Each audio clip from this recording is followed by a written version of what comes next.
And now on Who's Views, it's time for the latest headlines with JT and the Whotastic panel.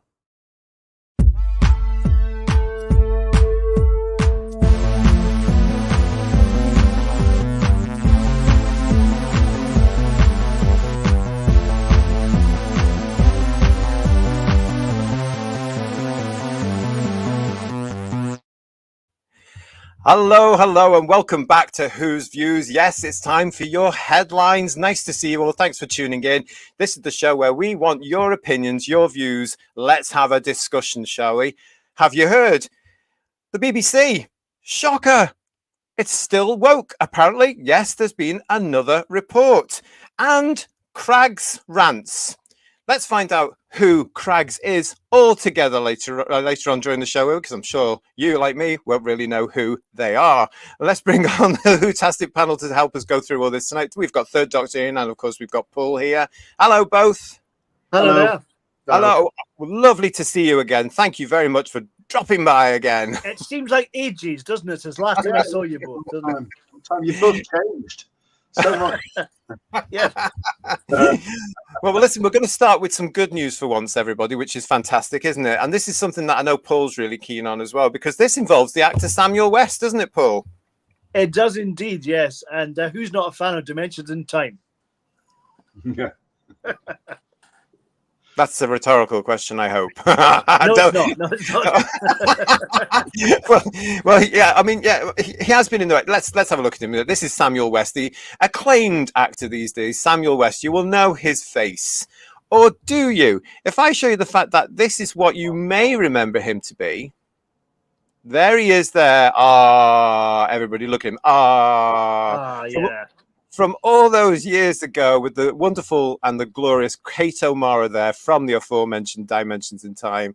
But yes, this is Sam West here, and this is him in character with the Playground Entertainment and Channel 4 television show, the hugely successful All Creatures Great and Small. Massive success for Channel 5. I've been talking about this now for several years since it started. It's just been renewed for 2 more series, which is great news for all the cast and crew of this wonderful series. Guys, All Creatures Great and Small as well is one of those few things that I'll actually watch now on the television, because there is no obvious messages coming through, if you know what I'm trying to tell you, and it's just sheer proper British drama and entertainment. Have they done what they did with the Davies series? Have they done all the books and now they're doing their own scripts kind of thing? Is that what's happened with it? Or? Well, they're still plowing through the books at the moment. Right. So in the series, series 5 and 6 have just been confirmed. As I say, great news for them. Great news for the viewers as well. So this is the bit where Tristan comes back from war. Right. Yeah. Yeah. So we're still in that element right now as well. But it's been phenomenally successful. It brings in the viewers. And as I say, yeah, he has been in the news this week, hasn't he? So let's have a look and see what he said, because he was talking about Doctor Who. This is from Radio Times Online. Samuel West on his finest moment, replacing Ian McKellen in Doctor Who charity special. At the time, I thought that was it. Well, with that particular one, we all did. But anyway, yes, this is what he goes on to say. Actor Samuel West has looked back on his finest moment, replacing Ian McKellen in the Doctor Who charity special Dimensions in Time. The 1993 Children in Need special was a crossover between Doctor Who and EastEnders and starred John Pertwee, Tom Baker, Peter Davison, Colin Baker and Sylvester McCoy, as well as a host of the classic companions. West played Sir Ian, the assistant to Kate O'Mara's The Rani, and a role initially meant for Sir Ian McKellen, hence the character's name. Speaking to RadioTimes.com, to mark his upcoming appearance in a big Finnish series called Dark Gallifrey, West recalled, "I got to say 30 seconds to computer, achieving full power status, which is still my finest moment, the finest point of my career, I think." God bless him. "I was very touched. I said to my agent, who has since retired, look, I've played Hamlet. I can juggle 5 balls. I've read the shipping forecast. I only have one professional ambition left, and that's to be in Doctor Who. But Doctor Who has ended, and I haven't been in it." And she said, "Okay, leave it with me." And she called me back about a week later saying, they're doing an episode for Children in Need, and I've got you a job as Kate O'Mara's assistant. The catch is, it was originally offered to Sir Ian McKellen, who turned it down, so he's called Sir Ian. At the time, I thought that was it. Since then, of course, it's come back and is better than ever, and I'm looking forward to one day being in New Who, I hope. I think he's too good for New Who, though, apparently. I mean, what do you think about Sam's comments there? Well, he is a big Doctor Who fan. I mean, he is a fan, and that's without a doubt. And he's a great actor. I love him to have been in classic Doctor Who properly. But I have to say, Dimension in Time is my favourite episode of EastEnders, I have to say. Most definitely. Doctor Who's in it, obviously. But I think he's brilliant. He's actually appeared in Big Finish as Morbius, and he does a really good performance as Morbius. So I recommend that if you get a chance. A couple with Paul McGann, I believe. And he's done other characters too. In fact, he was in one with Davison recently, and he mentioned to Janet Fielding and Sarah Sutton, when he was on holiday in 82, him and his mum and dad had to get back to the caravan to watch Black Orchid Part 2, apparently. So he was a big fan. Oh, bless it, because he would have been a kid back in 82, wouldn't he, as well? Yeah. And of course, he does come from acting stock, as most of us will know. Paul, just tell us who his mum and dad are. Well, Timothy West is his dad, and Prunella Scales, who played Sybil Fawlty, is his mum. Great family of actors, and you can tell he's got their talent. He's a really good actor, Sam West. He does look like his dad now as well, doesn't he? Look at that. Definitely, yeah. You know, there's moments in All Creatures where, you know, he actually has that sort of, I don't know, the presence of his father, and you have to do a double. I mean, he's his own man, don't get me wrong, but he does have that look in that show. He plays Siegfried Farnham in All Creatures Great and Small, and for a generation, of course, that will always be Robert Hardy. But go and watch this new version, because not anymore. He has made it his own. He's brought a lot of character to it. He's really thought about it. He's just a superb actor, and possibly would have made a fabulous Doctor. I think he would, definitely, yeah. Dimensions in Time was his first telly as well, wasn't it? I think it was. Is this a personal photograph of yours, JT? I can see that. It's not. No. It was on loan. It's just the date there. It's even got the date stamp on there. I remember we got photographs back from the chemist, back from the book, and that's what was on it. Fantastic stuff, yeah. But it's nice to see him remembering. Watching Ask Your Granddad, they'll tell you. It's nice to see him remembering his time on Doctor Who so well, isn't it? Really. So let's have a look. Oh yeah, but anyway, that was something we wanted to, because obviously we did yesterday's show as well. We wanted to start this show with a little bit of happy news for once, because it doesn't come along to headlines often, does it, everybody? No, it doesn't. But it's a lovely story, a warming story, and good luck to Sam with his career. And maybe when Doctor Who's in safer hands, he might get a chance to play the Doctor eventually. Who knows? Who knows, indeed. Let's have a look and say hello to everybody in the chat. I want to say hello to Raymond Williams, who was telling us he's a white straight male, so it's unlikely he will appear in RTD2. Yeah. Oh, I love where we're all coming from. Doug is here. Hello, Doug. He's saying good day. TARDIS Travels is with us. Hello. Garbage is saying, here we go. What could he possibly mean by that? What does he mean? Yeah.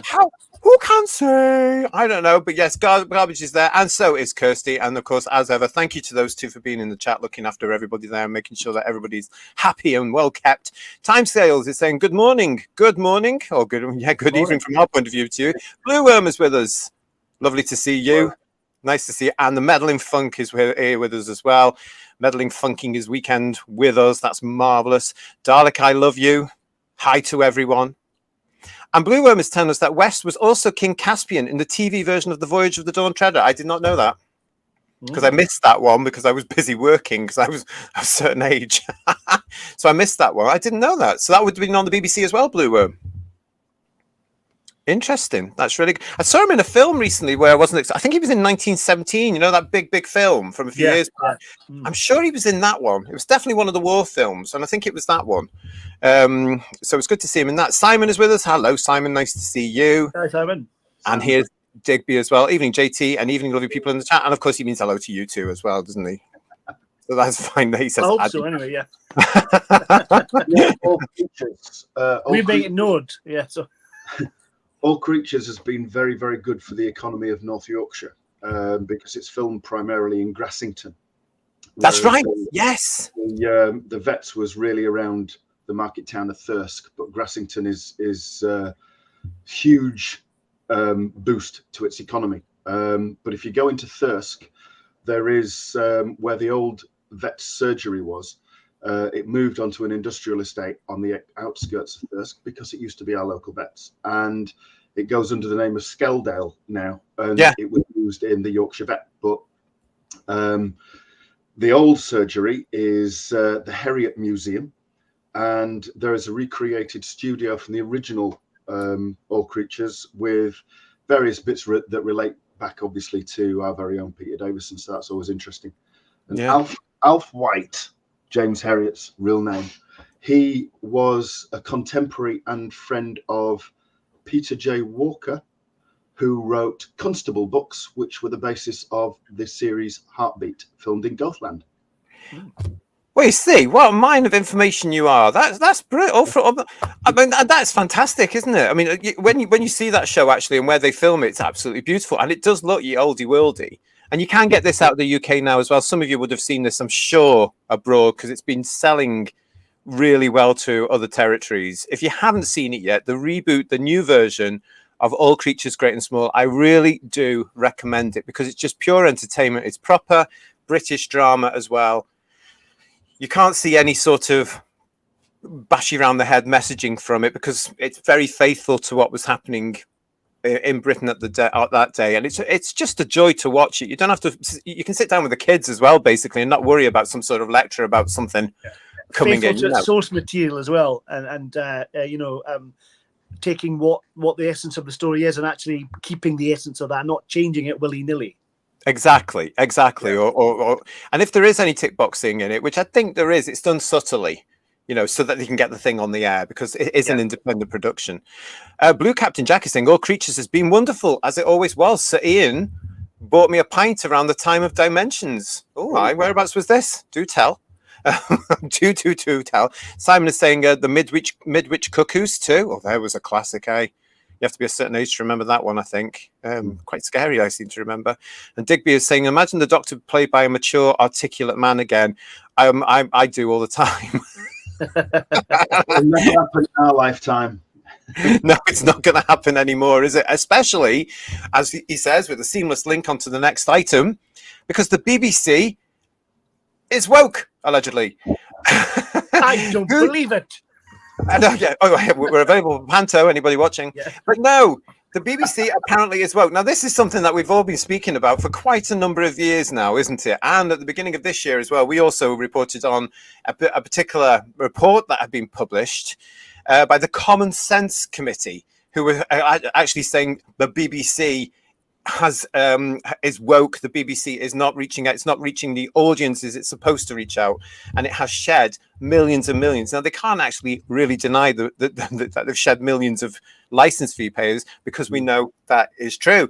But this week it came back into the news, and this is an article from the Mail Online. The BBC has become too woke for working class viewers who are tuning out from the broadcast that a poll finds. Now, this is a poll that found that working class viewers are turning off the BBC because they find it too woke. And you know my feelings right now, everybody, about this word woke as well. I think it's actually moved on. We need to find a different word because it's moved on. It's mutated into a much more sinister place, but that's another subject.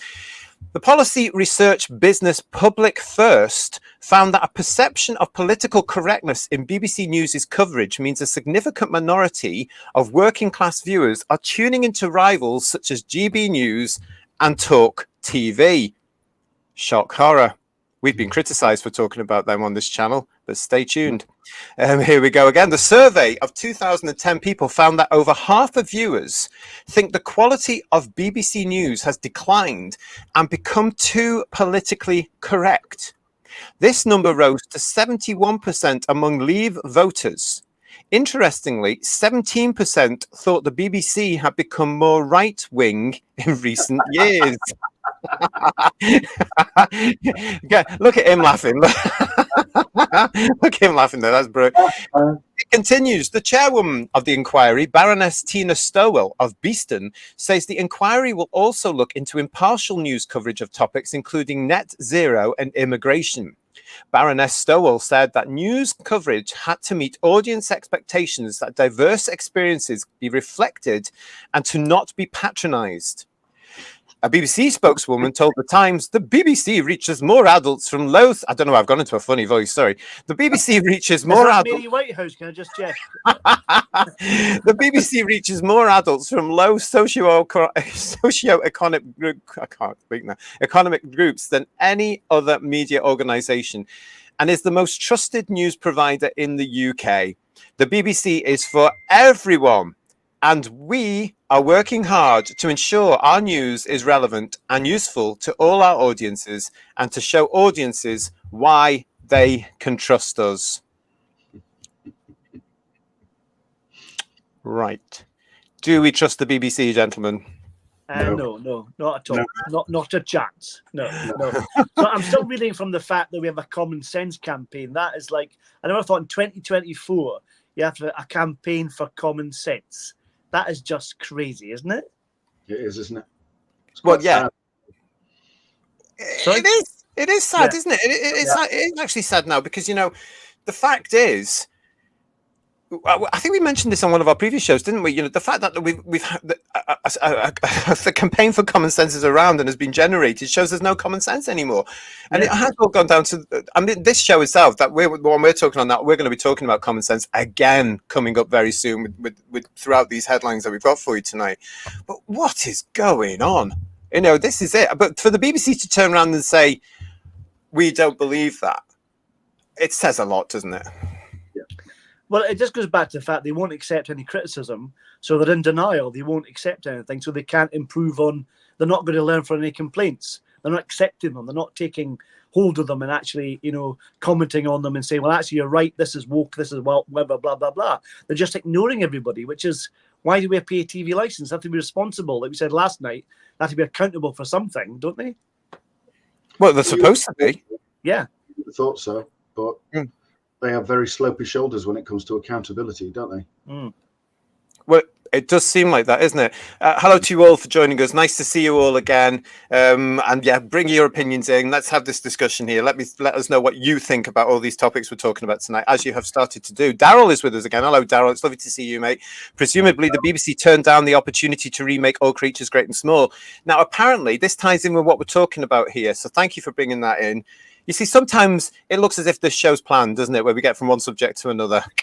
So, yeah, apparently I heard, all alleged, but I heard that it was offered to other production companies, some of whom turned it down, obviously, because it didn't have the tip boxing elements that they were looking for in what their output has to be. So it didn't meet these quotas we hear about.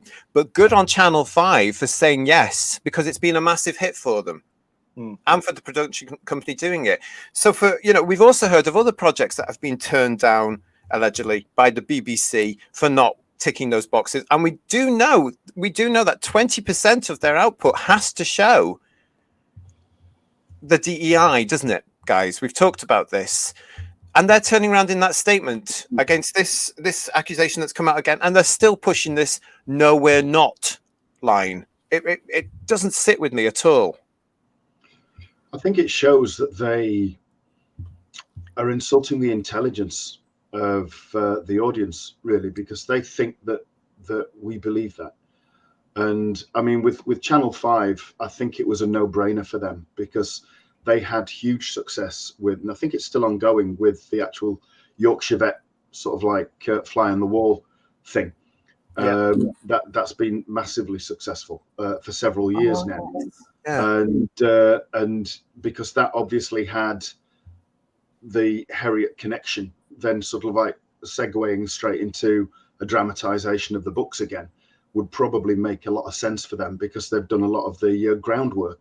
So, yeah. I mean, yeah, absolutely good on them for recognizing, but it shows that people like the BBC will turn down the opportunity to produce good drama because it doesn't meet their agenda.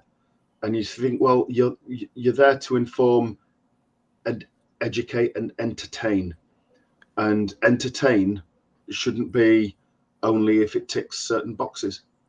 Absolutely. But it does. I'd dread to think what they'd have done with it if they had taken it. It'd have been awful. I mean, they'd have race swapped half the animals for starters, you know, and you know, you'd have been questioning. I need to give birth. This cow needs to give birth. Have you asked its preferred pronouns? You know, they wouldn't, wouldn't they? They wouldn't be able to.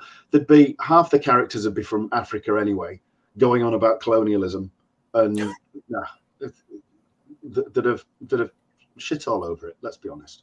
Well, they would have done, because what they would have done is they would have reinvented it for a modern audience, wouldn't they? Like they've done everything, basically. Yeah. You know, it'd be Dean Harriet as well, wouldn't it? So. Oh gosh, probably. Garbage is saying here, I think the article was to do with the BBC News itself rather than the channel as a whole. Yes, sorry, I didn't make that clear. This particular one was about the BBC News output, but for the purposes of us, we can actually say, well, look, it's also affected Doctor Who and other things that we've talked about. So we're bringing it in all into one garbage. But yes, thank you for pointing that out. I want to say hello to 21st Century Boy. Thank you for subscribing. Thank you all for subscribing, actually, and thank you all for coming to join us. Nice to see you. Doug is saying here, old-fashioned politeness and kindness has been overtaken and bastardized, but political correctness and woke attitudes. Simon is also saying to us, politically correct is more likely just as close as correct as they can get. If people don't like that, they have alternatives, but not as reliable. Where are the alternatives, though? Where I mean, when it comes to the news, you've now got GB News, you've now got Talk Television. There are other ones I hear in development as well. But what happens to them? And we were saying just in the show last night as well, the year before GB News even reaches the screens, it's being called far right. And allegedly, that was coming from inside the BBC and possibly other main broadcasters who were determined that other voices and other places to go would not happen. They want the monopoly. They want to keep the monopoly. Just to shut them down. Yeah. Kirsty is saying to us, I'd rather trust the wet fart than the BBC. I'm with Kirsty on that one. And TARDIS Travels, do we trust the BBC? Nope. Blue Captain Jack is saying, JT, after a Stonewall event, but when Stonewall was sensible in the Red Lion pub while I was... Oh, that's where he would have met Ian McKellen. Thank you for that, mate. Lovely. Back in the day then, when everybody was a bit more sensible. Yeah, absolutely. Garbage is saying to us here, I do not trust the BBC about anything, even Gladiators. They removed the cheerleaders. Oh, did they? I didn't even know it had cheerleaders in it. Oh, and why? Because we can't have girls with pom-poms or something, I suppose. Probably. Is that right? Yeah, probably. Half of them would have to be trans men as well, of course. And girls don't have pom-poms anyway, do they? Oh, we might be coming to that a little bit later on. Woke is in its heart. It's thoroughly reactionary, says Digby. It's about keeping people divided in each other's throat, not about what the Beeb used to do well in bringing people together by telling great stories. I miss from the news coverage as well. And as you know, I don't watch the BBC or ITV or any of this stuff for my news anymore because I just don't like it, because I do see the bias in it. So I miss the days when you had somebody like Mr. Baker or Mr. Bacon or somebody like that just coming on, whatever they were, just coming on to camera and reading the news and then getting off. The news itself has now just become a bit too showy, a bit too Americanized for my liking. It's become a bit too glossy. The news, all this sort of stuff. Just come on. I mean, back in our day, they had a set behind them, a desk, and a locked-off camera. And that's all they did. They read the news. It's quite fun, though, when the robot cameras get a bit confused, though. I quite enjoy that, I must admit. Yeah. And I've had a friend of mine who's worked in BBC News who said to me, well, we've got to move with the times. We've got to be 24 hours, blah, blah, blah, blah, blah. Yeah, but you can still read the news without the editorial comment in it, can't you? Yeah. That's my point. If you have to have all the glitz and the glamour around it, fine. If you've got to make your news presenters showbiz giants that will go on to Strictly Come Dancing at some point, do what you like, but get them to read the news impartially, unemotionally, and attached. Totally not disattached, right? Not there at all with it. Am I making sense on that? Yeah. I miss those days. I really do miss those days. Nice to see you all in the chat. Keep it all coming. And hello to Phil. Can't stop. Just popped in to say hello. Hiya. Hi, Phil. How was Gladiators last night? Did you enjoy it? There we go. And Raymond is saying to us, can't watch BBC drama. It's obvious what's going on with the DIE, and I just tune out, switch over. The problem is, though, I can't even do that, Raymond, because when I go from one to, I'm seeing it in everything now. There seems to be messages in some stuff. That's why I was so grateful for All Creatures Great and Small, because that's something I can actually sit down with a cup of tea and watch it and just go, well, that was nice entertainment. You know, even the Christmas specials have that old-fashioned sort of warmth, Christmassy thing going on about them, where I'm not worried about anything. Simon's asking you, do you have any evidence of this? For which, Simon? Yeah, let us know. Let us know. No problem. Yeah. Garbage is saying, yeah, the modern audience, that isn't there. It's not there. And we know that. They keep insisting that there's a modern audience there. I've seen no reflection of this. And the fact that they are losing license fee payers illustrates the modern audience isn't there, surely. So what exactly do they mean by a modern audience? I TikTok. don't think... Sorry? TikTok. I'm not even sure it's that. I'm not sure I don't think when they come up with this thing, the modern audience, I don't think they're telling the truth. And I'll be very blunt. I think when they say they're looking for a modern audience, I think they're looking for minority audiences. I think they're looking for the TQI audience. I think they're looking for the Asian audience. I think they're looking for the whatever, or, you know, all these little groups that come now on these DIE quotas. And I don't think it's the traditional British audience, if you know what I'm saying. I think that's what they mean by a modern audience. Well, you said it's a minority, so why are they catering for a minority when they should be catering for the whole country? It seems daft. It seems they're cutting the nose off to spite their face a little bit, if that makes sense. Absolutely. Absolutely. Blue Worm is saying to us, BBC used to be the experts in TV drama, how the mighty have fallen. And Blue Worm is speaking to us from out with the UK and grew up on a lot of BBC drama and comedy. So he knows just as well as we do about the quality we used to have, that you know, we used to be able to sell across the world. You can't do that now because we don't have anything, because they really dumbed it all down. It is quite sad, really. Okay, we've got all that there. Oh yes, now Tarnish Travels is making a point here, which leads me on to something else I wanted to talk about. This Nick Robinson on BBC Radio 4's Today Show in the morning just makes me want to turn off. And that's the problem, isn't it? Because we forget, or a lot of people will forget, that the BBC is also on radio. But this week, that did come out a little bit more because of this gentleman. Now, this gentleman is Justin Webb. And Justin Webb presents BBC Radio 4's Today programme. Now, this came as a little bit of a bad time for the BBC. And as we've said before on the show, the BBC go from one embarrassing moment to another embarrassing moment continually these days. It does seem like that now. It's not just once every other month. It seems to be every single day there's something else going on about the BBC. But with Justin Webb here, this came about just as this report was starting to be talked about. And actually, it's a great example of the BBC saying, our news and our programming isn't woke. Well, let's look at the argument, shall we? Because BBC upholds a complaint against Today presenter Justin Webb for saying trans women are males. Now, this was reported quite widely, but this one is from the Press Gazette. And the story goes, the BBC has upheld a complaint against Today presenter Justin Webb after he said trans women, in other words, males. Webb made the comment during a discussion about new International Chess Federation, the FIDE, guidelines on the 22nd of August last year, 2023, regarding whether being biologically male can give players an advantage in the game.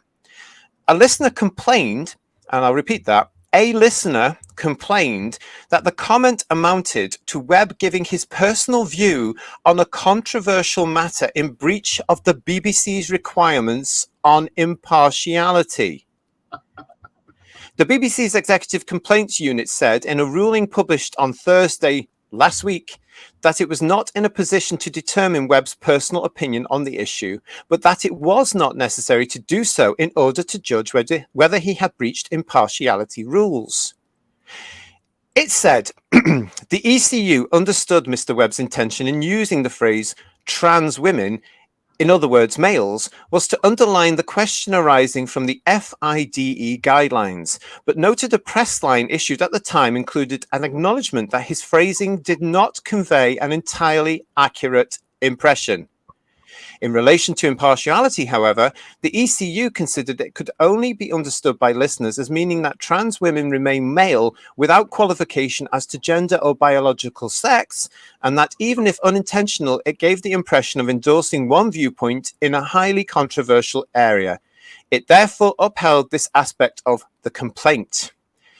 It goes on to say the ECU said this finding has now been discussed with Justin Webb and the Today team. Webb had a similar ruling partly upheld against him in February 2022 after alluding to his personal view on transphobia accusations against university professor Kathleen Stock.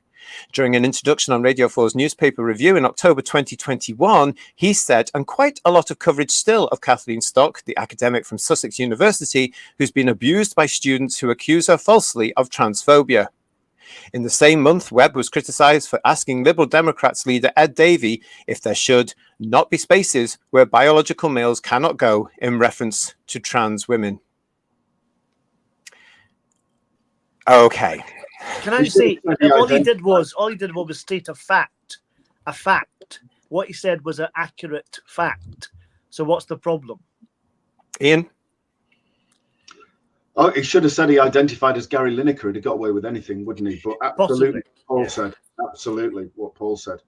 Yeah, he should just say that he identifies as somebody that can only recognise biological fact, and they should respect that. This ties in what you were saying, Paul, as well about the responsibility of the BBC, and you know, the fact that the BBC is paid for by the British taxpayer, and the whole responsibility thing there. This is. They say they're not woke. So what they've done here to Mr. Webb is basically they've told him and possibly the whole production team off for this, haven't they? They've punished him for stating a biological fact. Yeah.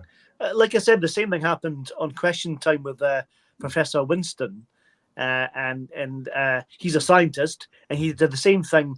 And I think Fiona Bruce said, allegedly, she said something along the lines of, I think we have to classify that. I think you may have offended someone in the audience. And it's like, well, no, he's telling it as a truth and a fact.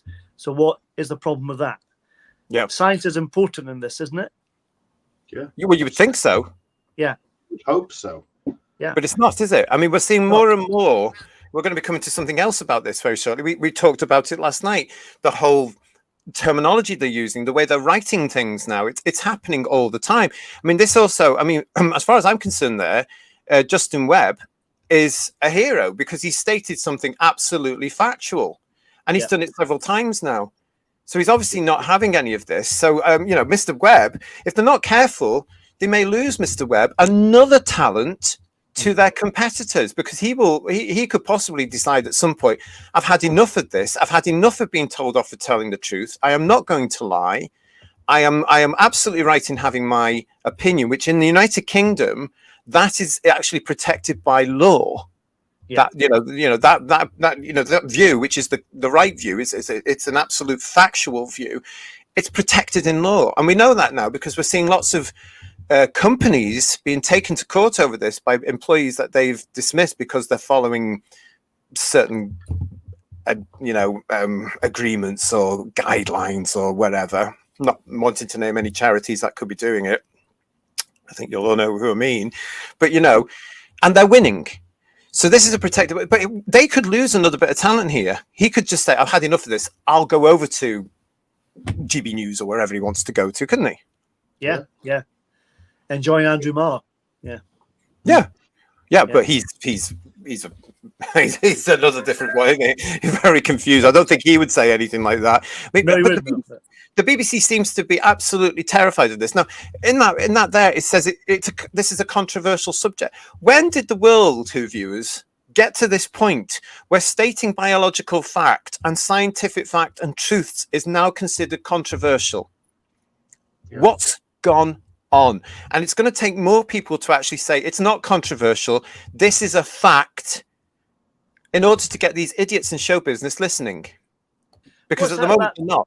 What's that line that Tom Baker's got about changing the facts to fit the views? Where's that from again? If you can remember. And it's a similar kind of quotation about what's happening now. It feels like that kind of what's happening with society. You know, people change the facts to fit their views. Yeah, wasn't it from Robots? It could have been, yeah. It could be one of those. It's just quite scary because it is. If you don't, it's like that expression, "Do it my way or take the highway," isn't it? It's a bit like that. You know, it's kind of it's like quite scary territory we're in now. It really, really is, especially when you've got people who are presenting the news And he's actually just the fact he's just telling a truth.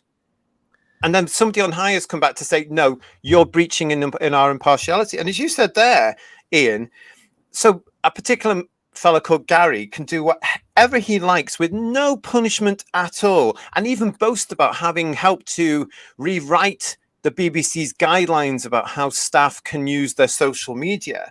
But if you state a scientific or a biological fact, that's a breach of impartiality.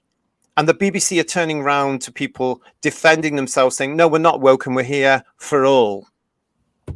And yet just a few weeks ago, you had that Quaver woman who wrote that anti-Semitic and anti-white racist obscenity.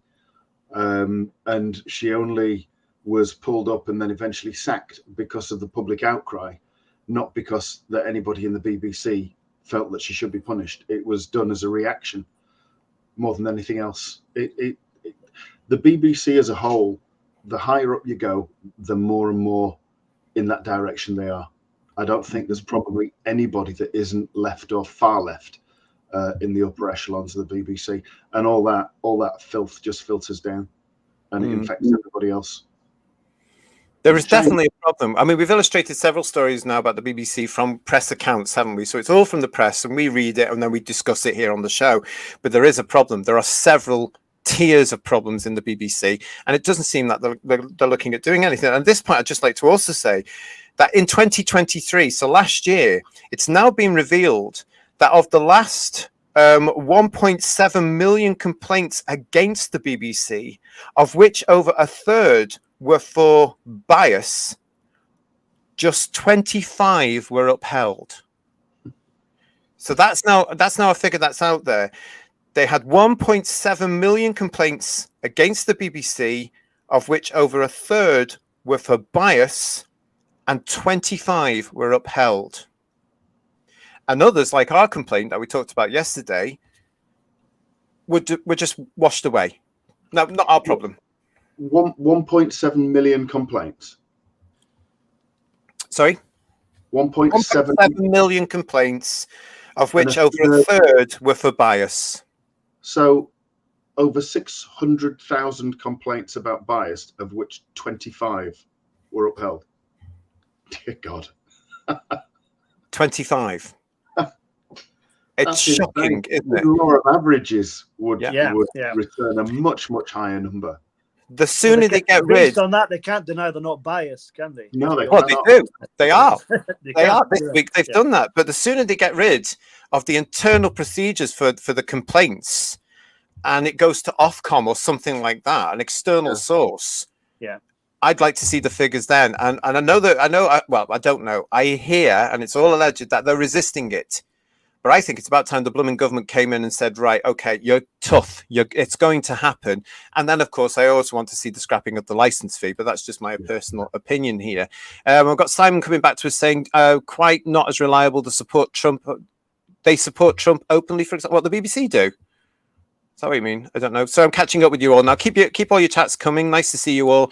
Daryl is saying you can't make a convincing period piece with DEI behind the camera, perhaps, although merit potentially goes out the window. Not a good route. That's another thing about the BBC we've spoken about as well, isn't it? They do actually have these apprenticeship schemes where you can only go on or apply for them if you're a certain demographic, and again, all funded by the license fee payer, the taxpayer. The BBC are happy to take females or are happy to do jobs like cheerleaders on a TV show because the BBC think it degrading to women, even though the women now have jobs. Well done, BBC. Well done, says Garbage. If the women can get jobs and they're not really being taken by men. Let's have a look. What else we got here? Oh, gosh. Yeah, keep it coming. The BBC says, this is Garbage again. The BBC says it all to me. I have an upgrade. You're a man. You know nothing. We know nothing. We know everything. Bye bye, BBC. It hasn't been pleasant in the last few years. Okay. Yeah. All right. Let's have a look and see what else we got. TARDIS Travels. When the BBC stops making Doctor Who is the time I will stop paying my license fee. Well, that was 2017. Yeah. Not long now. Yeah. We are the minority audience now, says Dalek, I love you. And Digby is saying to us, anyone catch the piece in the Telegraph with the Radio 4 controller saying that listening figures have declined because people have started avoiding the news? You've got to love the cope. I saw that as well. I've got the notes on it here. Yeah, they've actually said this. People have started avoiding the news. Maybe with you, but I'm going to say it again. And as that article said there, the audiences for the competitors, independent competitors like GB News, like Talk TV, well, GB News especially, are going up. And we had the figures for that yesterday, didn't we? And I'll just put them in there again in case certain people didn't look at last night's show. But the consolidated, well, the figures for the by-election coverage on the 29th of February, 2024, GB News attracted 52,500 late night viewers, Sky News 25,800, BBC News 36, and Talk TV 1,300. Actual figures. So when you say 36, that's just 36 viewers, is it? 36,000 for the BBC. They haven't dropped that way. They haven't dropped that way. But That's a shame. That's a shame. Not yet. It might get there. Yeah. The way the BBC handled the Stockton Rush story, the Titanic submersible, I lost all trust in them. They lied about the entire story, start to finish, says Doctor Who 1963. I didn't watch them on that one. I was too busy watching one of their competitors, which was actually very well presented, I thought, what the presenters were doing there, because the presenters were keeping them on the ball and actually saying things like, when we get that information through and this is going to come through, and they were telling us about the behind the scene procedures as well as the presenting, to say, right, well, we can't talk about that now because we haven't got that coming through yet. They were very honest about it, but everybody was very, very, very on the ball with that particular one. So thank you for that, Doctor Who 1963. Let us know what you're thinking about this particular comment about the BBC. Simon is telling us here, I hear the Today programme I'm ready for every day, 3 hours live. They are brilliant. Okay, that's fine. That's absolutely fine. If you're liking that, great. I can't comment on it because I will never listen to it ever. Blue Worm, Webb commented on something we should all be able to agree on. Absolutely. And for him to get spoken to, I don't know. Well, here's an example here, again from Simon. Radio 4 frequently calls Trump an idiot, and no one worries about that. Well, they should do, because again, it's a sign of impartiality. But when it comes to a predominantly, in my eyes, extreme left-wing ideological force that now work in the BBC, I'm not surprised. But again, in our day, anything like that would have just been down the line because you couldn't comment on it, you know. And with the BBC and others bringing in, but the BBC especially bringing in an opinion, it can influence people one way or the other. And that's probably why, Simon, why they've lost so many license fee payers. Do you remember when Trump was president and he came to, well, I'd like to say Britain, but it's London, isn't it? Which isn't really representative of this country, but that's a different story. And Khan, that ridiculous pygmy of a mayor, he had that inflatable that was grossly to the president of another country, didn't he? And I think it was a BBC news program. I think it was BBC. So I'll say allegedly, but one news program was talking about it, and they had that inflatable in the studio, and they were like actively mocking. And you think, this is absolutely appalling. They wouldn't have done that to Obama because, you know, black and the return of Christ, as some of them saw him. But and Biden, you know, they would never do that to him, even though he hates this country, because, you know, Biden, he's Irish, therefore let's blow up English people because that's Biden, but allegedly. But Trump, it was just open season. They think it's going to get them viewers. That's what they're the intelligence. It wasn't quite as bad as before Trump was president, when he came to Scotland, and someone had a lovely sign that said "See you next Tuesday," and that was a lovely day. Yeah, and that alleged comedian that was doing that and all that. Well, she can't tell a man from a woman either, can she? Because she's all part of that whole cult as well. So no respect to her from me.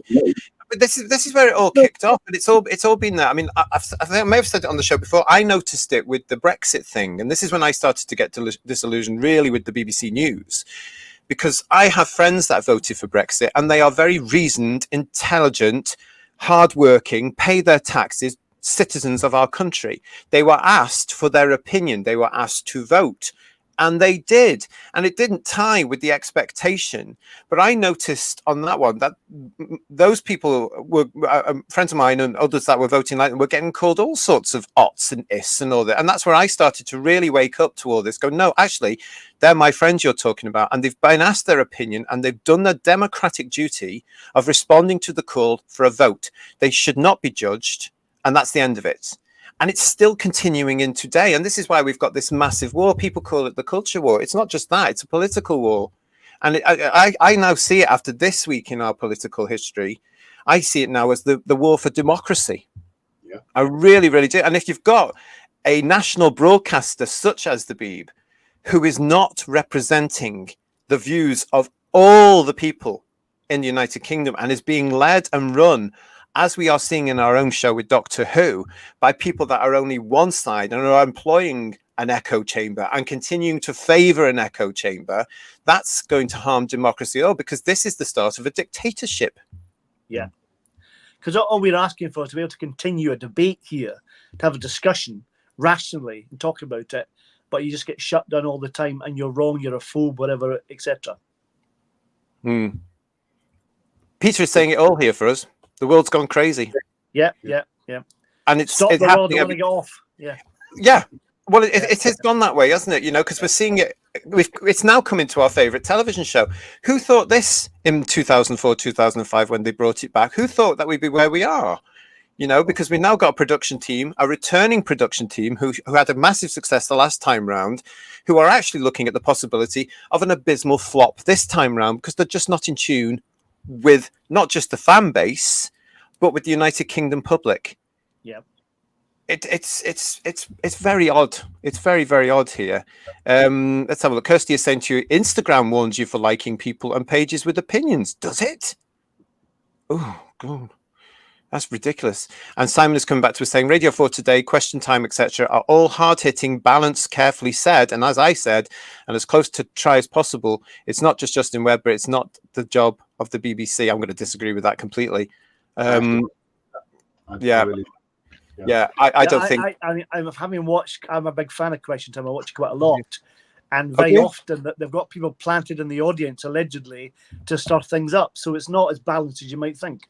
Yeah, but I think it used to be, Ian. I think it used to be, but the BBC's lost its way over the last, especially 6-7 years, and I don't think it is now. And I see various clips where people are going in, and look what happened to Lawrence Fox, for example. Yeah, he goes on and states something that, for once, I shouldn't say that, but you can actually say was actually quite balanced and common sense, and that branded him. And he got labelled. And anybody that goes on there, I think, Simon, and actually goes against the BBC narrative or goes against this ideological left-wing narrative, they are hounded. You mentioned Professor Winston there, Paul. That's where it started for him on Question Time, because he went on and basically said, this is a biological fact. You cannot change your gender. And he's been hounded ever since. This is an eminent scientist. Exactly. It's shocking. If the scientists aren't going to be believed to an extent, something like that, it's just ridiculous. Although some of them I've seen now bending to the DEI. It's been creeping in for a while, hasn't it? And it started with that other cult, which is the one based around climate change. Because you had David Bellamy, who was much beloved for his kids programs particularly, but he was a huge character and well respected and a proper scientist, but he did not toe the global warming climate change line, and he was cancelled and he was never on TV again, and sadly passed away now. But he was cancelled, and it's just their way. It's easier to cancel people than it is to actually debate them. But certain things shouldn't need to be debated. I think we went through millennia knowing that a man was a man and a woman was a woman. Yeah. And now apparently we need a debate about that. No, I don't think we do, quite frankly, because it's just a fact. There are no more than two of these genders. You don't get anything else. It's just males and females. It is. Oh, I don't know. Digby's saying here, we are being bounced by unaccountable people into accepting that up is down and that day is night. Yeah, and that's what's frightening, isn't it? That's exactly what it is. Or they're trying to change everything around. Kirsty wants to know how many complaints for the Star Beast. I have no idea. We might be able to get that. Let's have a look. They'll deny them anyway. It's fine. But, yeah, they will. Yeah. Raymond is saying to us, the BBC no longer represents the British people. That's why the license fee should be scrapped. Let people decide if they want to subscribe to such an organisation. That's where it's going to have to come to, Raymond. I think we all agree on the panel here with you. That's where it's going to have to come to. Hopefully one day that's going to happen, and hopefully it'll be a day soon. And as we've said on the show before, and we will continue to say, that'll be the big wake-up call for them, because they're not going to get... I think that's why they're so resistant to doing it as well, guys, because they know...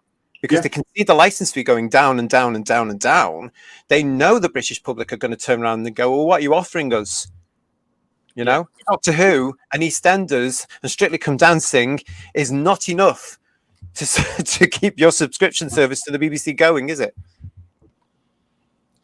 It'll just be full of repeats because that's all they've got to fill a schedule. Yeah. And you can get that already now from some of the fabulous independents. Exactly. You know? Fantastic. Listen, everybody, thank you so much for watching us here on Who's Views. This is Headlines. We are talking at the moment about the latest accusation that the BBC is still woke, and it's BBC News and its other departments there. What do you think? Let us know in the chat. If you're not in the chat, come and join us. Don't forget to please like the video, and please do subscribe to the channel, because we want to know everything about you just as much as you want to know everything about all of us. Woodhouse122 is joining us. Nice to see you, Rory. BBC News at the moment is the worst it's ever been. That verified nonsense is just ridiculous. Now explain this to me, because I haven't watched this on the BBC. What is this about? They've got a department, haven't they, called BBC Verified, where they are supposed to be the arbiters of truth. So if BBC Verified assess something and come out with a conclusion, that is to be taken as absolute fact. The interesting thing is that it turned out that the female journalist, or whatever you want to call her, that runs BBC Verified was a little bit embellishing on her CV that got her certain jobs in the BBC. So her own CV would not have passed the BBC Verified test, so to speak. So I mean, it's compromised straight away, isn't it? Yeah. So this reminds me of that whole thing we heard about certain social media platforms, including Twitter, as it was then, including Facebook, where they had people, I think they were based all in California as well, surprise, surprise, who were judging people's posts, judging their tweets, and saying, well, actually, allegedly, we don't believe with that, you're barred. Get out my pub. Yeah. So this is similar what they're doing with the BBC now. There is a department in there who will say, hang on a minute, we've decided that. Now, this explains an awful lot then, doesn't it? Because who's it being staffed by? Is it being staffed by the Blue Hair Rinse Brigade? Probably. Leaning. Yeah. Good point there, Woodhouse122. Thank you for that. And yeah, I think that's absolutely shocking. So that's something else that the BBC license fee payer are paying for, the privilege of being told we're not going to listen to your own complaints. Digby is saying to us, I was a big defender of the BBC, but the experience of the last 8 years turned me off them. Doctor Who is where the mask dropped. Now, I think that's right. I know what you're saying there, Digby, because that's, again, apart from the news items I saw coming in from 2014, of course, by then we'd still had that particular series we were all involved in. I think we were all watching it back then at that point, weren't we? Because Capaldi started. Yeah. But we didn't we start to see things creeping into the Doctor Who stories? Clara got a lot more time, sometimes more than the Doctor. She got those god-awful lazy lines where she's critiquing him, you know, which carried on, didn't it? You know, there were other things that came in those few years. She was hitting him as well. Female on male violence more than once. Oh yeah, the slap you so hard you'll regenerate line that you were saying about. Yeah. Oh. Yeah, it's all extremely tiring. Yeah, gosh, there's great stuff going in here. Timescales is telling us the world's gone to hell in a handbasket. That's a very romantic way of saying that, and I totally agree. Neville, hello Neville, nice to see you. I can't help thinking this is how civilizations end. We're probably going to find out very soon, mate, aren't we? Yeah. Here is a destruct button. Yes. Yeah. Absolutely. Oh, and Simon's pointing out to us it's Radio 4's question time he's talking about, not the BBC one. Okay. All right. I didn't realize Radio 4 was still doing one, to be honest, because as I say, it's been years since I've listened or watched anything from the BBC, to be very honest. Friday nights, Radio 4. Any questions? Any questions? Well, there we go. I can't comment on that particular one, Simon. So you're probably right about that. I don't know anything about that one. Pete's wondering. Oh, so Pete's saying, no wonder Doctor Who's going the fantasy route rather than the science base. They can stop discussions, have it vague, and bend to their whim. I think you're absolutely right, because science fiction is too problematic, as we say on this show, and they're going to bend stuff, aren't they? So that they don't have to do that. And I think you're absolutely right there, Pete. This whole thing about fantasy opens it out a brand new ability to be able to say we're not hardcore anymore, we don't have to get stuff right, because that's what science fiction is, isn't it? Science fiction is it really is science fiction. Don't get me started on Mavity, for God's sake. I've quite happily forgotten about that. Sorry, Ian. Yeah, but that's just pathetic, isn't it? Yeah, it really is pathetic. And I did notice as well from these kids, I'm assuming it's kids who are running the BBC's official Doctor Who social media. Grow up. Whoever's running that social media account, just grow up, because they mentioned this Mavity thing, didn't they? And loads of other things. We're going to come back to the BBC's cover ability to do social media here on Headlines in a future show. So stay with us. Make sure you know, because we want your opinions on this, because surely it can't just be me that looks at this thing and comments there, by the way, saying who the hell is running this account? you know it's who like is it a crash, for? isn't it? Oh God, it's ridiculous. So stay tuned on that one. We're putting the evidence together now. We want your opinions. TARDIS Travels is saying the BBC verify, fact check BBC itself. We should get that on a t-shirt and get down there. The Ministry of Truth, says Raymond. BBC pompous. Yeah. Oh, it is all go here, isn't it? It really is. But yes, thank you for all your comments there. But that's it about that one as well. So, but I just want to say a big up to Justin Webb, and if he has been disciplined in any sort of way, we should know about it, because he shouldn't have been. Yeah. Because a certain other person that we know called Gary is getting away with well, I can't say that. He's getting away with a lot, isn't he? Liberties, yes. Thank you. Yes. Thank you, Paul. That's the word I'm looking for. That is the word I'm looking for. But good grief, the BBC says it's not woke, everybody. We'll be keeping tabs on all these breaking stories around the BBC, and its persistence in saying it's not, and that it represents the UK public. When more news appears, absolutely we will. Don't forget to like and please subscribe to the channel. Thank you all very much for joining us. Thank you if you've already subscribed. We really, really do appreciate it. This is Headlines. This is the show where, as you know, we all get together as fans, have a cup of tea, and just have a little discussion on topics that do in some way, shape or form touch us as Doctor Who fans. Lots more coming up for you on the channel. Throughout March and April, we are going to be actually having a lot of fun as well as talking about the headlines to prepare us for whatever comes along in May. So tune in.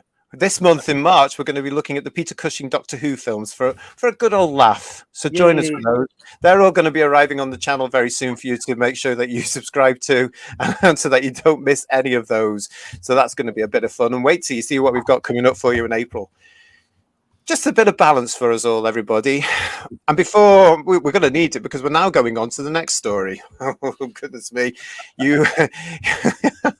Oh, yeah. Yeah. Who the hell is this person, by the way? We have mentioned this person before. Now I'm going to actually start this again right now, as we did last night. I am not happy with the way that the media are actually reporting these stories now, and I do not like the language in them. And because you're going to be seeing why now. Now this is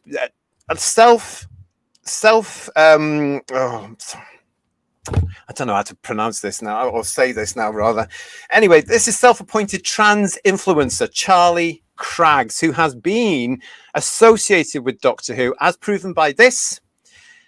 There is Charlie Craggs on the right of the picture, with Juno Dawson on the left of the picture, and some actress in the middle called Jodie Whittaker. Now this, get rid of that. This is from, apparently, something called Redacted, which I don't think any of us would have known about. If you actually listened to, and well, actually, a couple of you may have listened to this, but this was one of these things that was, it's obviously made for a particular small element of the Doctor Who fan base. And yes, let's admit it, it's those that are part of the TQI cult. So it's put together by them, for them, and sod the rest of us, quite frankly. But Craggs has been ranting this week, and here we go. Now, I'm going to warn you right now, this is a lot to take in. I do apologise. Are you ready? Here we go. All right. Grab yourselves a drink. Strap in. Trans influencer and BBC Doctor Who voiceover actor who moved out of London threatens to take down her GP after being refused hormone treatment in profanity-laden social media posts. Charlie Craggs said she felt angry, sad and helpless about her GP experience. A trans influencer and BBC voiceover actor has vowed to take her GP down after being refused hormone treatment. In a series of now deleted and profanity-laden videos on Instagram, Charlie Craggs has told the experience left her speechless, angry and feeling helpless. Ms. Craggs, oh dear, who voiced Cleo Proctor in BBC audio drama Doctor Who Redacted, recently moved from London to an undisclosed area in the countryside where she bought a cottage with her mother. The trans activist, who described herself as the Grinch of the trans community, told her 64,000 followers her new GP wouldn't prescribe her the female sex hormone estrogen. Trans women who are biologically male take the hormone to help their body better match their gender identity. It promotes breast growth and redistributes body fat, giving a trans woman, i.e. a man, editorial comment, more feminine curves. The drug can also inhibit the growth of both muscles and facial hair, though how effectively it combats the latter can vary per patient. I hope you're sticking with me. Ms. Craggs, who is in her early 30s, accused her doctor, who she did not name, of denying the prescription because they said they didn't know how to treat trans people. I've been told by the head GP of the practice, like basically, we're not going to be prescribing you your hormones that I've been on for 10 years, she said in the video on Instagram, which only lasted 24 hours before being automatically deleted. I've jumped through every single hoop. I've had to get onto them, and now the person at the effing bottom of the chain, the GP, all they have to do is press a button and prescribe them is saying, we're not going to do this. The Gender Identity Clinic, which is part of the NHS, the National Health Service for those of you outside the United Kingdom, have literally sent you letters saying, please prescribe Ms. Craggs this much estrogen. That is all you have to do. Read the letter and prescribe me 6 milligrams of estrogen. You do not have to perform a sex change on me. Ms. Craggs, who first rose to public fame in a BBC Three, remember what we were saying just a few minutes ago, documentary called Transitioning, her informing them who she was. Miss Craggs added, you might be able to refuse me service, ladies, but you're not allowed to be incompetent. So if I can get healthcare that no one in my vicinity can, because I am taking you all down. Miss Craggs also posted some of the correspondence between her gender consultant team and the GP practice urging them to prescribe estrogen. It details how the hormone treatment has helped prevent hair loss and promote regrowth, and how the team isn't concerned about the drug's principal adverse effect of erectile dysfunction, as it is not viewed as problematic. Ms. Craggs added her own plea to this correspondence to her GP, writing, please don't make my life harder than it already is. She posted the letters with the text, what am I paying taxes for, having to beg for my medication that I'm legally entitled to? In response to her battle, Ms. Craggs has vowed to start campaigning on this issue. Quote, I'm going to start campaigning because if I, the effing Grinch of the trans community, can feel like this and be treated like this, I dread to think what the effing baby trans, who are less sure of themselves, are going through, she said. Documentation here, all reported from the Mail Online. I'm stunned, to be quite honest. What do you guys think? The thing that most annoys me with this article, I think it's anyone not getting medication for something that's wrong with them, something they're trying to fix. Then I think it's unfortunate. But what really annoys me is the fact that anybody who's taking the words of this article, taking down your GP. This is so aggressive, isn't it? It's really threatening and bullying. So Yes. how can they get away with that? That's awful. It is, Regardless isn't of what's really? happening at the GP.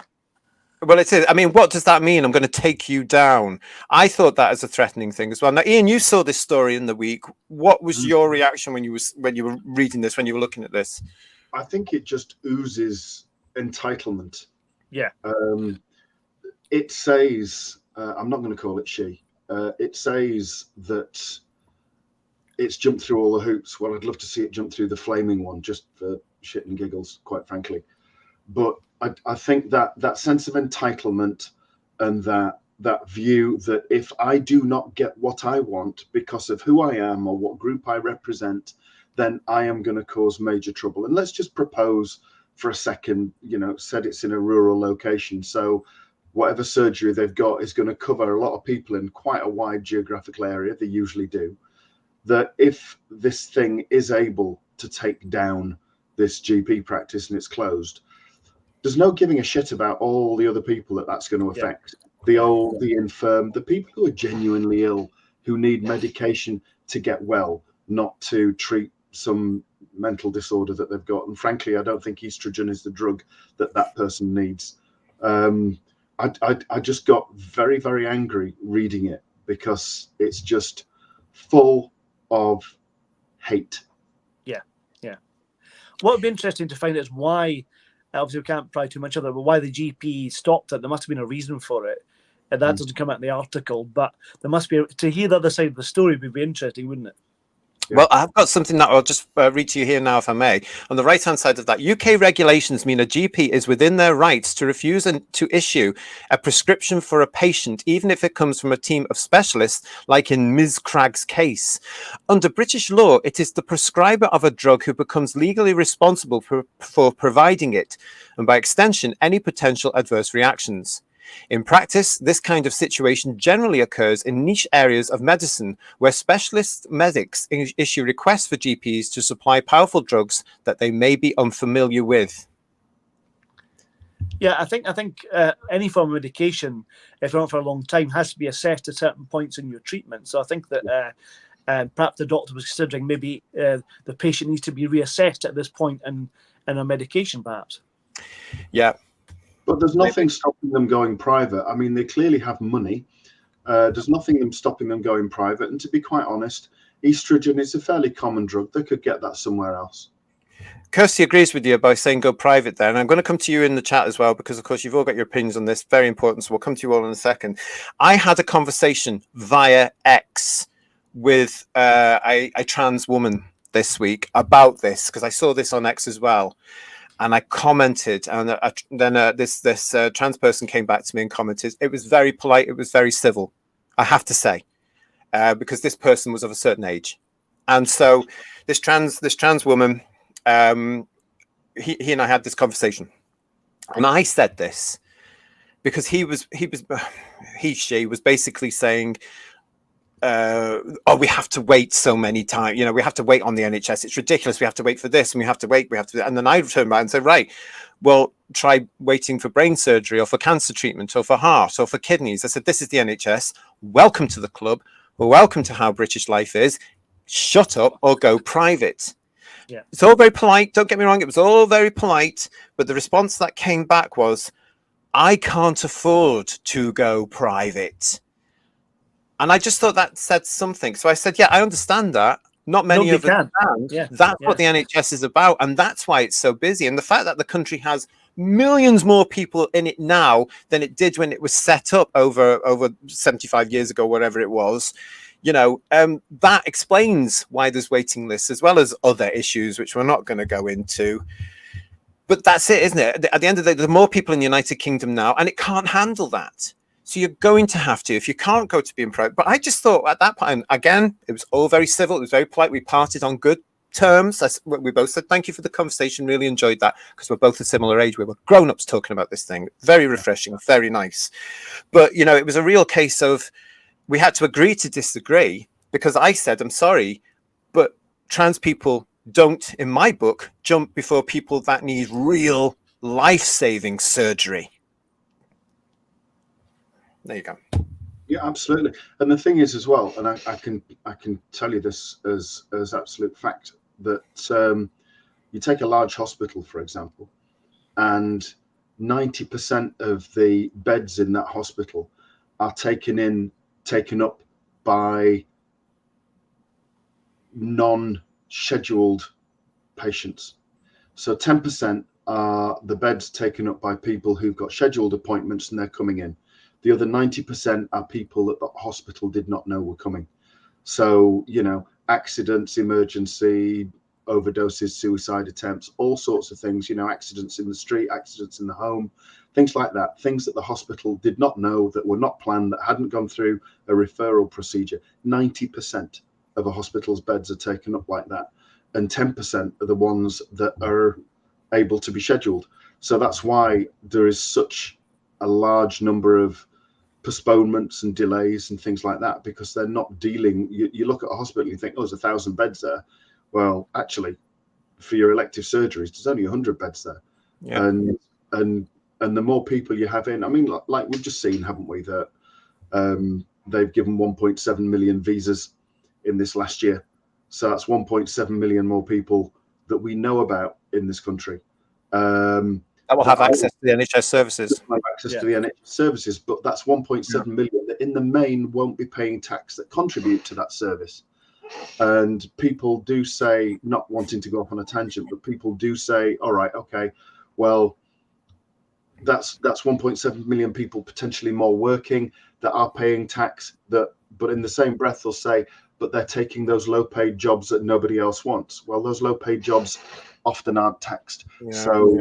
They're not paying tax anyway, whether they're working or not. So they are using a service but not contributing. So it's spread thinner. So if we support all that coming in, then you've got to shut up and accept the situation that the NHS is in, because that's one impacts on the other.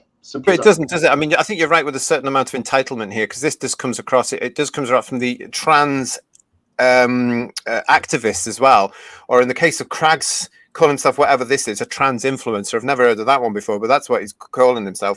You know, you've got all this this whole thing coming through here about, you know, why they a lot of them seem to think that that's part of the whole rights are human rights thing, that they have to get the NHS, they have to get the medical treatment when they need it immediately, and sod the rest of them, quite frankly, including our very own Kirsty.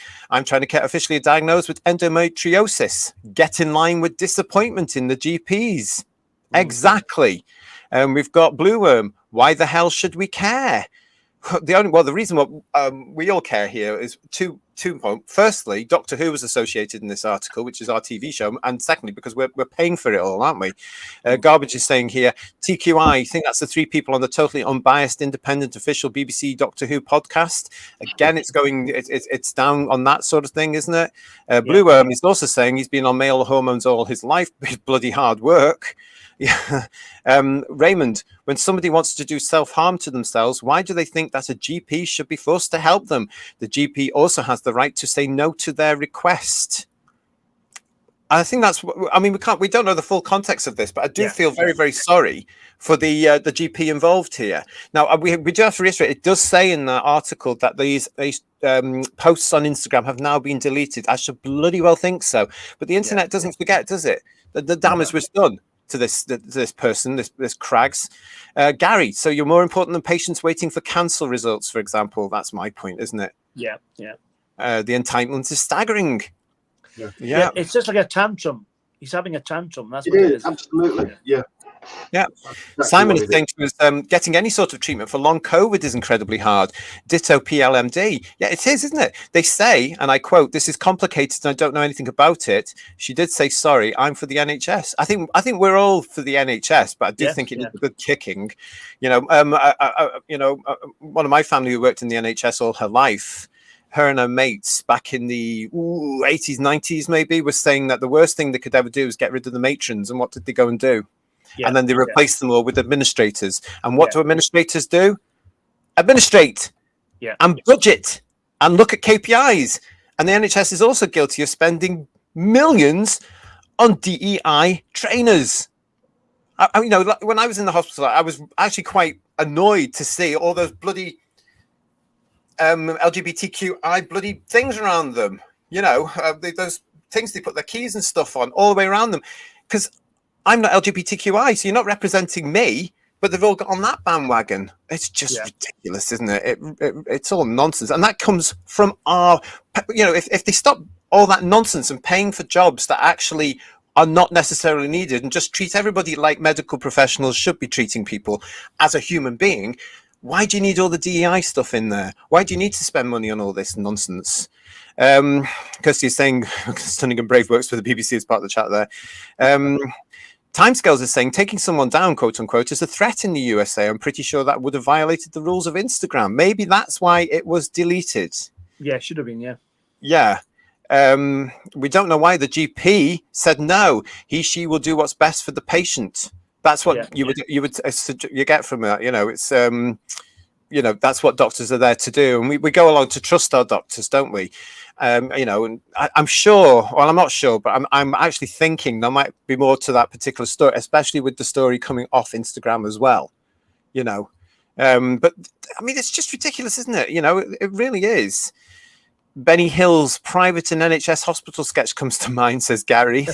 I always rely on Gary to put a little bit of fun into the conversation. Thank you for that, Gary. You've made me smile. That's great. And Garbage is saying the NHS needs to stop paying the top people £150,000 a week or more. Is that true? Goodness me. Wow, that is a lot. To shuffle some papers. That's taxpayers' money. That's taxpayers' money they're doing there. Now, at this point, oh yes, thank you, Garbage. Lanyards. That's what I can't remember. Lanyards. But they're not just the rainbow on it. It is all the progressive, allegedly pride flag, which is not progressive in my eyes at all. As we were saying last night, it's another thing for me. That's regressive. Now, we have actually mentioned, believe it or not, everybody, this person, this self-appointed trans influencer, Charlie Craggs, before. And I look back at the shows, and it was on the show, of course, where we reported on the exchange between the Prime Minister, Rishi Sunak, and the leader of the opposition, all current in the Houses of Parliament, on our show where it's all about RTD jumping on a bandwagon again, that particular one, because Charlie Craggs, and let's look at that initial headline first as well. This is why, at this point, I'm thinking, hang on a second, do we really want this? Let me know. Doctor Who voiceover actor. I mean, it was mentioned several times. BBC Audio Drama, Doctor Who Redacted. I mean, Doctor Who has been mentioned in this. Is this what we want in Doctor Who? Get your comments in right now. But this person was the person that said, in response to a question on ITN News, do you think Rishi Sunak should apologise? Answer, I think he should kill himself. That's awful. And that's there. That was that.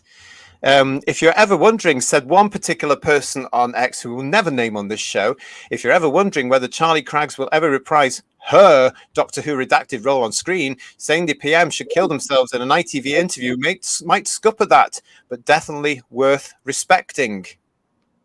Now, I said enough about that particular person on the particular show, but that's where we might know them from. And they're associated with our favourite TV show here.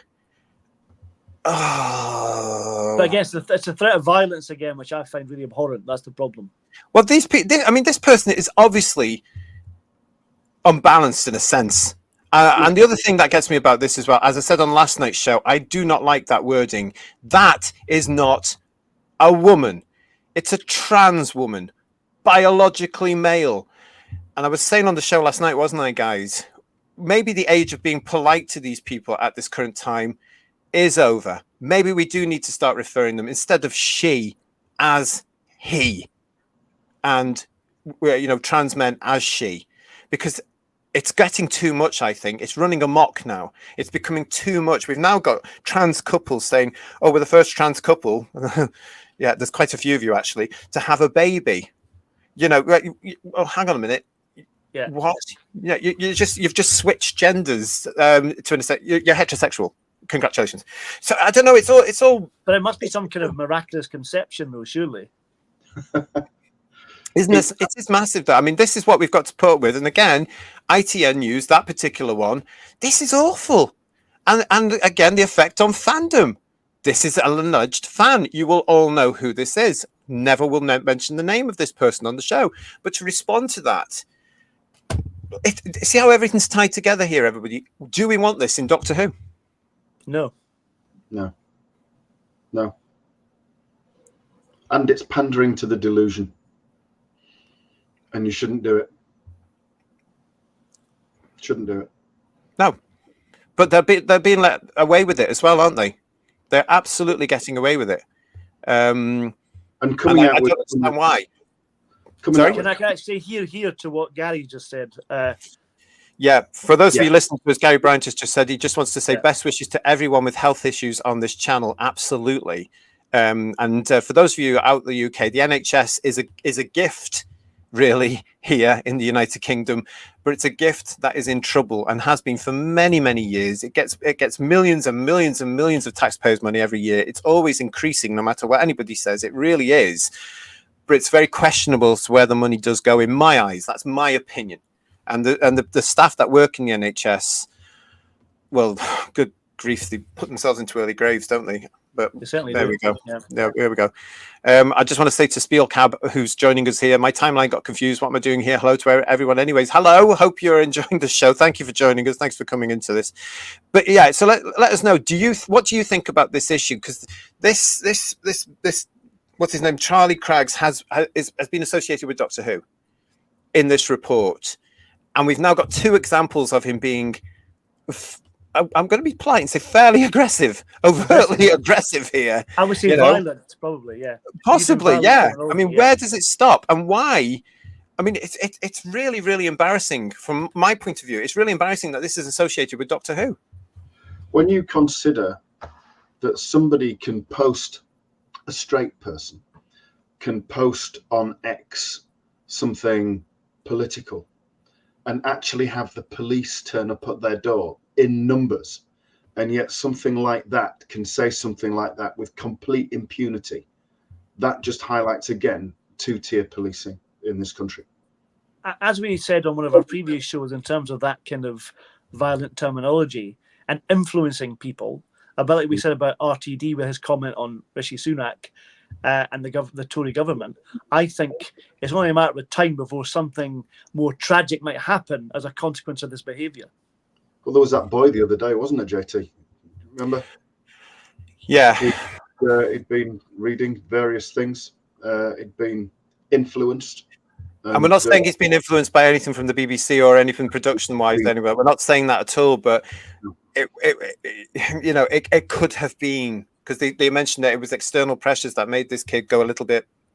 Yeah. And a very sad story that is as well, isn't it, Ian? Very, very, yeah. But worrying. Actively planning something, hadn't he? And they caught him just in time, I think, allegedly. I think that was it. I think that's it. Matt is saying something really sad here as well. Matt, the Silent Wee Music King, is saying, thanks to the ruining of Doctor Who, my best friend doesn't want to talk about the franchise anymore. Now, that is sad. That is really sad. And that's why you're welcome here, because we will talk about all of it. We will have happy shows and we'll have shows like this one, which will deal with the serious implications about it. But, you've got all of us here, Matt. So thank you very much for joining us here. And you're always very welcome with your opinions and to tell us what you're up to here. Always, always, always, always. But it is sad because we've seen, haven't we, because of this sort of stuff. I've lost friends over this now as well, because I won't bend the knee to this whole cult that's going on, this whole movement that's going on. I will talk fact. And it's a great shame, really, isn't it? Yeah. I don't know. Kirsty herself is saying to us here as well, I've got a future husband out of Doctor Who, but now he doesn't care. Again, very sad. You know, it's one of Yeah, those things, yeah. isn't it? I mean, you know, and it doesn't seem to be helping that they don't care. They had the opportunity to bring everybody back and give us all something fantastic, and they didn't. And that's all there is. You know, that's all there is now. It's going to continue on this vein as well. But when you've got people like, I keep forgetting his name, Charlie Craggs coming into this, these people keep getting rewarded as well, don't they? Yeah. You know, I mean, Juno Dawson, another transgender woman, is now involved with writing Doctor Who. Now, Juno Dawson is an author, but from my point of view, has said some incredibly homophobic things in the past. And that's conveniently forgotten, because it seems like homophobia is now trumped by transphobia. And they go, oh, come in, we're very diverse and we're accepting, and oh, it's fabulous, come in. Yeah, it's all double standards. Again, it's showing the double standards as far as I'm concerned. Blue Captain Jack is saying to us, Charlie's views are sick, as were Miriam's about Boris. Whatever the politics, everyone involved in Who now is showing shame to us. There we go. Garbage is telling us, I had 2 friends online that don't talk to me anymore because of the new RTD2 era. Goodness me. Hello, Paul. Paul is here with us. Transitioning is cosmetic. Pay for it as you would for breast implants, liposuction, etc. The mental aspect of transitioning is a separate Pandora's box. The NHS cannot fund this bandwagon, and that's a fact. I'm inclined to agree with that, guys. Yeah, I really am, because they're so overburdened, as we were saying there, and as Ian was saying there, so overburdened now. It's getting worse every week as more and more people access the services. Britain's population's exploding. We were never set up for this. You know, Britain itself was never set up for this. Let's face it. We're a Victorian country. You know, the whole of the United Kingdom was set up in the Victorian era, for crying out loud. You know, a lot, Phil. He says the kids are in bed now. What did you miss? An awful lot. You're going to have to go back and look at it all, pal. I'll tell you. Doug is saying to us, I love that Who's Views encourages opposing views and open discussion, and long may it continue. I'm so sick of echo chambers. Thank you for that, Doug. I think we all appreciate that. All the team will appreciate that, I'm sure. Thank you. And that's what it's all about. It's called Who's Views for a reason. We like to be challenged. We like to know, because if we get something wrong, we need to know. You know, and we will actually stand up and say sorry. But so far we haven't. That's all. We're always right. That's why. We do our research. That's what it is. Yes. Well, we do whatever we can, and I hope we try to anyway. We try to. Yeah. So thank you for that. But keep your opinions coming. But for me, this is concerning that this person is associated with Doctor Who, and I just get very, very embarrassed when I see these sort of things coming through on our national press. And now, of course, it's not just national, because thanks to them putting everything online, it's international, and they're trying to sell badly, in my estimation, Doctor Who to foreign countries. Are you going to come to it knowing that that's happening, or something like that's associated with, or somebody you can be threatened through the fan base for not having those sort of opinions or agreeing with people? It's going to be a tricky sell to some countries, I'd imagine. Yeah. I think you are correct. I think it's going to be a real hard sell, even to the ones that used to like it, like parts of Europe and America, Australia. Well, Australia's another kettle of fish, isn't it? I've got to think it's ever going to be popular there again, and quite rightly too. Everybody down there. Let's have a look. Oh gosh, right. Gary is saying to us here, it makes me feel very sad that a show I innocently watched when I was a kid has turned into such a sick, twisted minefield of madness. Yeah, that's like a great episode as well. Yeah, and Simon's saying this person is only slightly associated with Doctor Who. The noise about it make the story far bigger than it should be. The problem is, it's still an association in my eyes with Doctor Who. It's still there. Now, if a member of the public reads that, they don't care that it's an audio drama. They don't care it was a flop. They just see the words Doctor Who. And it's an instant turn-off, another turn-off. And we're going to be looking at that a lot more. We were talking last night about a particular drag queen coming into the show. We've all agreed here that he's probably going to be getting a Radio Times cover. Let's see what the outcome of that is with the great British public right now. They are just not in tune.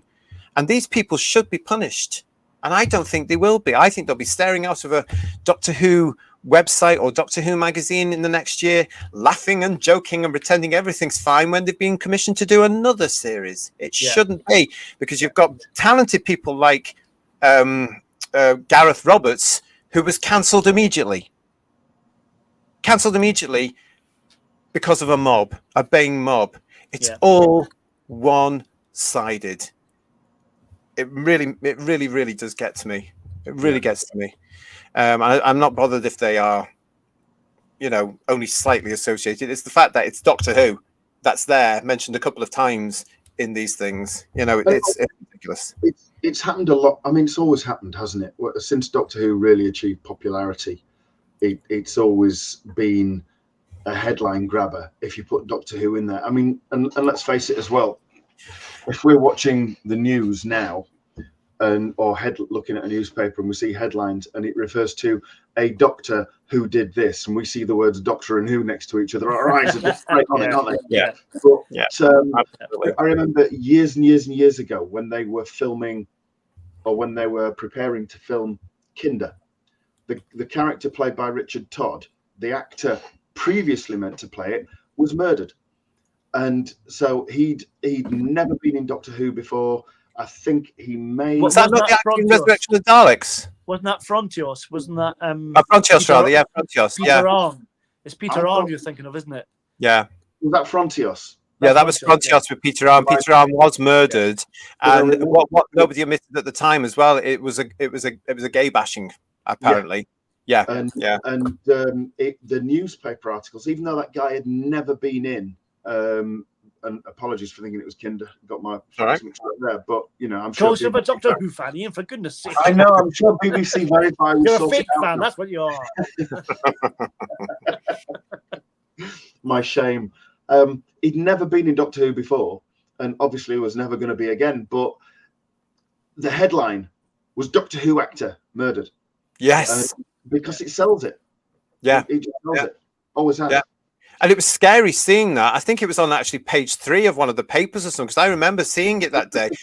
Yeah. And I think it was also at the, it was one of those things where you do gravitate to, oh my God, who is it? Because you automatically think of the lead, and when it came through there, it was the 80s, as I say. It was only years later that I realized that Peter Arne, I believe, was gay, and this was a murder based around his sexuality. And nobody spoke about that back in the 80s. It shows you how far we've come now. But now it's all the other way as well, isn't it, really? Listen, I want to say thank you to everybody as well that's joining us again. If you've got anything that you want us to talk about, if you see anything in the week that you think would be good for headlines, you can get in touch with us at whosviews1@gmail.com. whosviews1@gmail.com. Yes, thank you for that. Okay, so let's see what's happening in the chat with everybody there. Phil saying, I can't trust the thing Ian says now after this Kinder debacle. Yeah, that's it. We'll call it Kindergate from now on. That's it. Kindergate. And you should be cancelled, he says. Right. Kirsty's also saying that you're going to be punished severely. Is that a promise, Kirsty? Because steady on. Yeah, steady the bus there. Yeah. So listen, we're now coming on to our last item, and this is something that you've seen today, Ian. You need to explain this to me because I don't know what this is all about. But this is from Instagram. Next Saturday, the 9th of March, Russell T Davies is appearing on Michael McIntyre's game show, The Wheel. You're going to have to tell me what that is in a minute. As a Doctor Who expert. Russell has previously said he'd be appearing on the infamous game show, but none of us knew when. But now a date has been finally announced. Who else is excited to see him appear on The Wheel next Saturday? Please don't answer all at once. I'm so excited. Not. Well, first of all, what the hell is The Wheel? I'm not an expert on Doctor Who, obviously, but I'm also not an expert on The Wheel either because I've never watched it. And Michael McIntyre irritates the tits off me. He also does the garbage here. I love Michael McIntyre. I hate that shit. So no, there we go. I'll explain. I've seen snippets of it. They have a wheel, obviously, and different celebrities are on it, and they have maybe an expertise that the contestants can draw on to try and help to answer the questions, or the multiple choice questions. So it'll go to, if a Doctor Who question comes up, it'll go to RTD rather than, say, I don't know, Bradley Walsh or somebody, I don't know, who happens to be on it as well. So they've got like lots of celebs, if you can call them celebs. I don't know. But No, who the hell is going to know Russell T Davies really out of the masses of the general public? And who cares, quite frankly? Yeah. So the question is, why is Doctor Who so shit now? Would it go to Russell T Davies? Because I'd ring that question in. I really would. That'd be fantastic, wouldn't it? That'd be fantastic. Yeah. So I wonder what the multiple choice answers might be. RTD, Moffat, Chibnall, RTD. Yeah. Pick from here. I don't understand it. So basically, they ask questions and they have to spin a wheel. Yeah, and I'll land on a particular celeb, and they will be the person that helps the contestant answer their multiple choice question. No, don't understand it. Okay, that's fine. What's interesting though is because the RTD now is a personality rather than just a producer or a writer, which normally never happens. I can imagine JNT being on this, have to be fair. That's more his kind of bag, I would imagine, as well. But it's unusual for a behind-the-scenes person to be on camera like that, isn't it, to be honest? Totally. And yet he does all the interviews and stuff, just like he did in the first time around. He gets into the press, he does all that. So, he's in the Radio Times a lot and stuff. So elements that are watching the British public, but it's not going to influence the show. He's obviously doing it for his own point of view, isn't it? So we can just do this. Well, I'm surprised it's not on nearer to broadcast of season 1 as a promotional thing, because if it's on next week, it's only March, isn't it? So I don't know. TARDIS Travels is saying to us it's flogged on a wheel. Phil is telling us as if Michael McIntyre wasn't deterrent enough. Kirsty is saying she'll be painting her walls tartan on Saturday night, so she's going to be very busy. Russell T Davies should be flogged on a wheel. Is it one of those wheels that they strap them to and spins around so at some point they're underwater? Yeah, that to be on after the watershed, that one, I think. Have you seen Daryl's question? Yes, and I'm going to come to that. Simon's saying, read the wheel. He's never seen more than a trailer, half a trailer. It's not his show. It's not and anyone's Daryl show. is saying, RTD, what does Davros roll about in? Yeah, absolutely. Timescales is saying to us, great show, got to run, everyone have a nice day. Well, it's evening here, but yeah, do have a nice day, Darren, mate. Nice to see you. Thank you very much, Timescales, for joining us. There'll be a lot of hands clapping and false gurning then. Yeah, that came about when I watched that awful thing last November. What was it called? The Children in Need thing. And you just think to yourself, oh, this was so false. But I remember back in 2004, do you remember the then controller who was responsible for commissioning Doctor Who to come back, Lorraine Hegarty? She said that there were too many quiz shows with pink and blue neon sets. And then you look at television now and they're all back again, because, it's such a shame. Again, it's a sign of they've gone back to that. Saturday night should be something a little bit more than that, shouldn't they? And they've lost just simply cheap telly, isn't it? It's just cheap. Well, that's all it is. It's reusable sets. Cheap entertainment. You're paying one quiz host because the contestants don't get paid any money unless they win. It's also, it seems to be always the same. Michael McIntyre's on everything. It's like what's her name, Alison Hammond or Bradley Walsh. They're done to death. It's like.